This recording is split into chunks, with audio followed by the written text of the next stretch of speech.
आज की इस वीडियो में मैं आपको एक कहानी सुनाता हूँ। अगर आपने इस कहानी को पूरा सुन ली ना तो तुम पबजी छोड़कर पढ़ोगे। ये कहानी है मोहित की।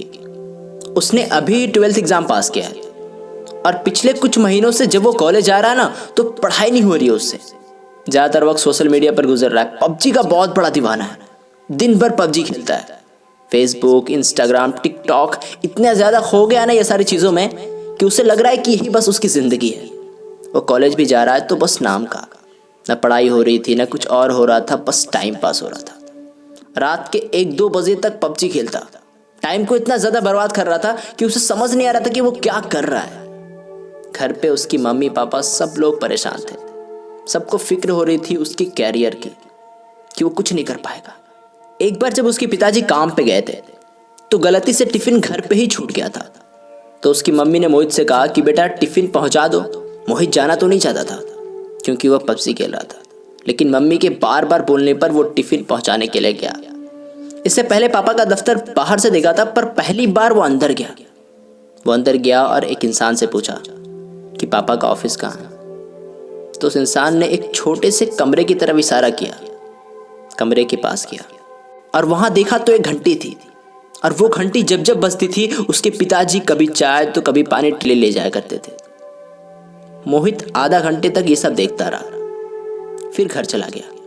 जब से वह पापा के दफ्तर से आया था तब से वो बहुत दुखी था। फोन को, पबजी को दिन भर खेलने वाला लड़का 5 मिनट भी फोन को नहीं छू रहा था।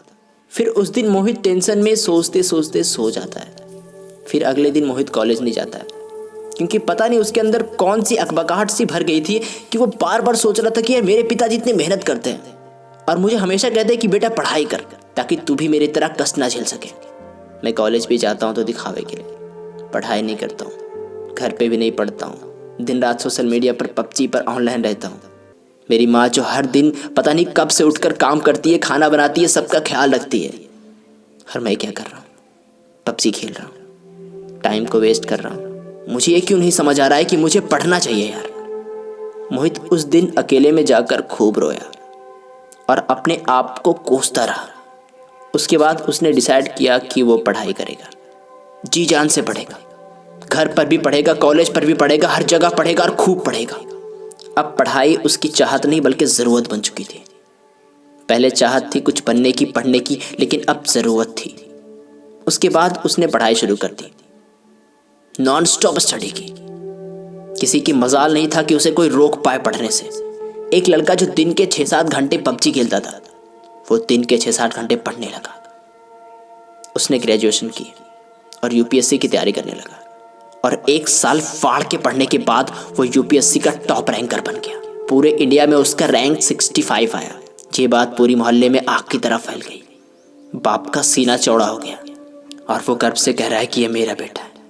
पूरे दफ्तर में उससे कोई बात नहीं करता था, उससे कोई पूछता नहीं था। उसके पिताजी की तारीफ होने लगी। उसने पूरे मोहल्ले को, पिताजी को, माँ को खुशी की आंसू रुला दी। और कुछ कर गया यार। इसे कहते हैं पढ़ाई। पढ़ाई ऐसे करो, पबजी में टाइम नहीं बल्कि पढ़ाई में टाइम दो। अब मैं इससे ज़्यादा नहीं बोलना चाहता। वीडियो कैसी लगी नीचे कमेंट करके हमें ज़रूर बताइएगा। वीडियो को लाइक, शेयर और चैनल को सब्सक्राइब ज़रूर करना। थैंक्स।